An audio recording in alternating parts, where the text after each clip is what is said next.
At ayun na nga, nagkaroon din tayo ng laro na close, very close. And that was game number 3. Kung ano ang istorya behind game number 3, simulan na natin mga kababayan. Let's go!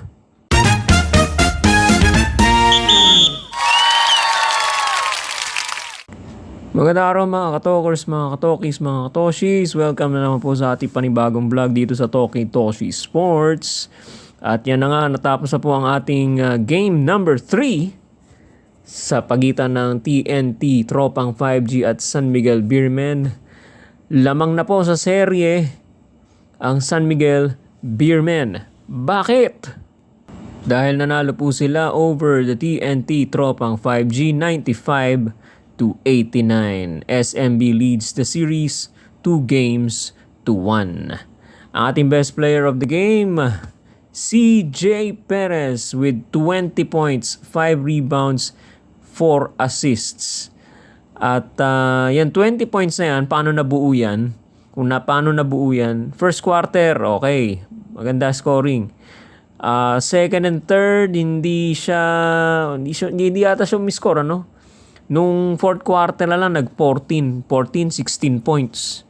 Including 2 crucial shots, no, that gave San Miguel the lead. Isang 4, isang 3. Ayun. Sa TNT, ano, maganda rin ang nilaro ni Nambatak at saka ni Jordan Heading. Salute para kay Jordan Heading. Ang galing mag-assist.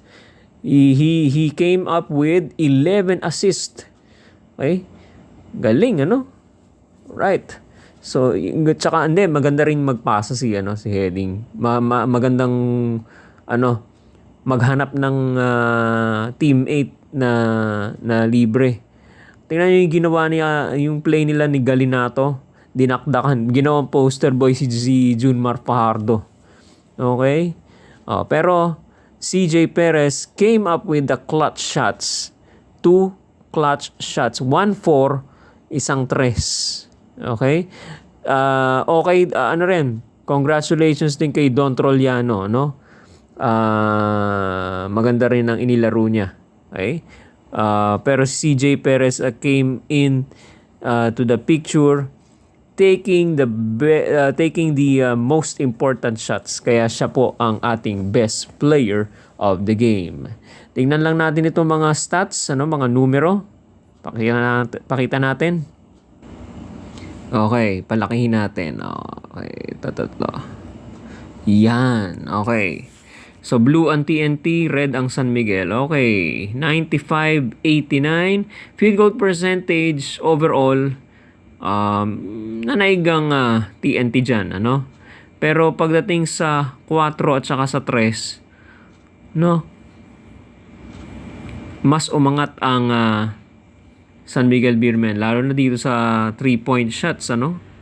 38.9 as against only 26.5, no, for TNT.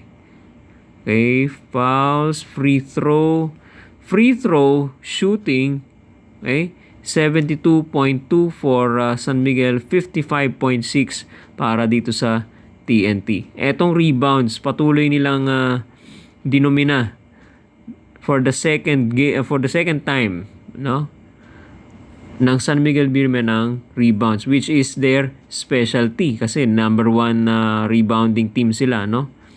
57-47. Okay, tingnan natin itong ibang departments. Offensive rebounds, out of those 57, ilan ang offensive rebounds? 19. Lamang pa rin sila out of 14. For 14 for TNT, I should say. Okay? Second chance points, pareho lang. Ito. Yan nga sabi ko sa iyo eh. Bumibilib ako rito sa TNT. Okay, 22 assists. Okay? 11 out of the 22 assists coming from Jordan Heading. Ito si Jordan Heading, ba't hindi kunin ni Coach Tim Cone sa Gilas, ano? Ang laki ng magagawa nito sa Gilas, mga kababayan. Nagtataka lang ako. Well, sideline lang 'yon. Excuse me. maganda ang maibibigay na contribution ni Jordan Heading. Pwede siyang mamasa, pwede rin siyang tumira sa labas, pwede rin siyang mag-penetrate sa loob. Magaling tong player na to. So asset ito, no? Magandang trade ito galing sa Converge. Okay? Ewan ko ba't pinakawalan ng Converge, eh. Nalugi ang Converge sa Mikey Williams nila, eh, no? Okay, anyway, nabanggit ko lang, ano? Okay, steals. San Miguel pa rin, 7-4. Sa block shot, 6-4. And look at the turnovers.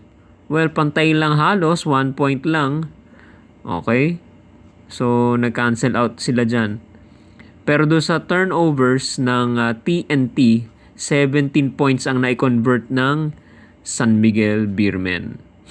Okay, fast break points, 7-6. And the starter points, 58. Yan.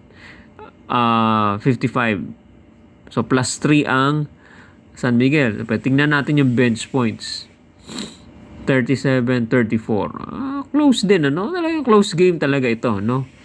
Perimeter points. More than the Beermen. Nanalo ang ano dyan, ang TNT. Because of their 2-point shots. No? Sa 3-point shots, nakita naman nyo na ang percentage medyo hindi mataas ang percentage sila. Sa 2 points sila nagkukuha ng perimeter points, ano? But the points in the paint, inside points, dominante ang San Miguel dyan. Well, not dominant. Meron din namang points in the paint na malaki ang puntusan ng TNT dyan, ano? It was a close game, really. Scoring-wise, stat-wise, malapit ang score. Okay? Finally, a game which is hindi yung blowout na na tambakan. Okay? Game 3 yan. Now, what to expect in game 4? Palagay ko ganito pa rin, ano? Close game pa rin to. Okay? Kung may tambakan man, sa bandang dulo lang yan.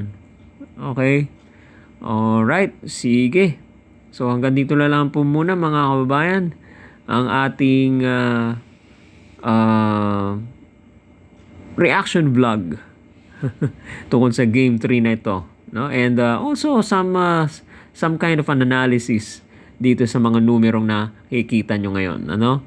At ang game number 4 sa Miyerkules, January 28, ganun pa rin oras, 7:30 p.m. sa SM MOA Mall of Asia Arena pa rin sa Pasay City, mga kabayan. Sa mga manonood ng live ng finals nitong PBA Philippine Cup.